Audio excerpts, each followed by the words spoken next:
माँ ने बढ़िया पकवान बनाए हैं घर में। बालक दौड़ा दौड़ा गया तो वहां पर भागवत जी का पाठ कर रहे थे, अश्रुबिंद गिर रहे हैं। पिताजी जल्दी घर आइए, मैया ने बहुत सुंदर पकवान बनाए हैं आपके लिए, वो प्रतीक्षा कर रही हैं, आप पाएंगे तभी पाएंगे, जल्दी आ जाइए। ब्राह्मण देवता सोचने लगे, लड़ने के बाद पकवान कौन बनाता है घर में? हमको घर से निकाल दिया, इतना सब कुछ बड़ा बुला बोल दिया, और सुबह संतों को पवाने के लिए एक फूटी कौड़ी नहीं थी, अब पकवान बनाए हैं। चलो, भागवत जी का पाठ पूर्ण करके हृदय से लगा के गए। लौट करके घर जैसे ही आए, द्वार खटखटाया। इतने में तो पत्नी उसमें से कुछ स्वर्ण लेकर के बढ़िया साड़ी आड़ी खरीद के बढ़िया सुंदर तैयारियां करके आ चुकी घर पर, पूरा घर सजा दिया। जैसे ही द्वार खुला, अपनी पत्नी को इतने सुंदर वेश में देख करके ब्राह्मण देवता, अच्छा गलती से आ गया हूँ, कोई और घर है, शायद आगे वाला होगा। पत्नी बोली, अरे यही मैं ही हूं, कहां जा रहे हैं? देवी तुम हो? इतनी गोरी पहले तो नहीं लगी थी, इतना बढ़िया वस्त्र पहले तो नहीं पहना, कहां से आया? बच्चे आए निकल करके, वो भी बढ़िया सुंदर सुंदर धोती कुर्ता पहन के, तो बच्चों को देख के बोले, ये कहां से लाए हो? मैं तो आज इतने वर्ष हो गए, एक एक दो कुर्ताओं में पूरा जीवन निकाल दिया, कैसे आया भाई, ये कौन करके गया ये सब? पत्नी बोली, ज्यादा होशियार मत बनिए, सारी पोल पट्टी खुल गई है आपकी। बोले क्या पोल पट्टी? बोले आपकी नौकरी वोकरी के बारे में सब पता चल गया हमको। पतिदेव बोले, कौन सी नौकरी? हम कुछ नहीं करते।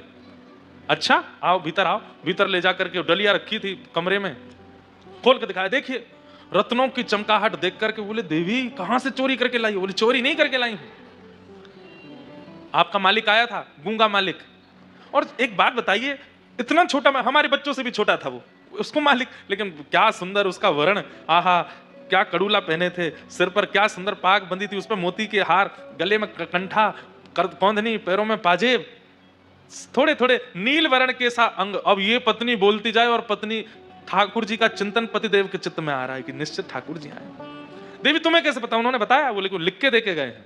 जब बोले मुझे दिखाओ कहां लिखा है। पर्चा दिया तो पत्र देखा, उसमें जितनी लिपियां थी वो लिपियां देखते देखते वो आपस में मिलने लगी, और मिलते मिलते मिलते मिलते वो समस्त लिपियां एक आकृति बनाती हैं, और उस आकृति में नन्हे से गोपाल जी सिर पर डलिया रखे ऐसे खड़े हैं, वो एक आकृति प्रकट हो जाती। नेत्र सजल हो गए, बेहोश हो गए ब्राह्मण देवता। होश में आए तो रोने लगे। देवी वो कहां गए, कहां चले गए, बच्चे बताओ ना। अरे सेठ जी हैं, तुम्हें तो पता होगी कहां है। अरे वो सेठ मेरे नहीं है, पूरे विश्व के सेठ हैं, साक्षात ठाकुर जी आए थे। और ये जो बात कहकर के गए ना कि मैंने जीवन भर उनके यहाँ नौकरी की है, ये भागवत जी ही, मैं अकिंचन भाव से भागवत जी का जो पाठ करता था, उसी का वो पूर्ण जो भी मैंने किया है उसका वो सब वेतन देने के लिए आए थे। श्रीमद् भागवत जी को तुम कृष्ण नहीं मानती, वो भागवत जी कृष्ण स्वरूप ही आए थे, और ये सब दे करके गए।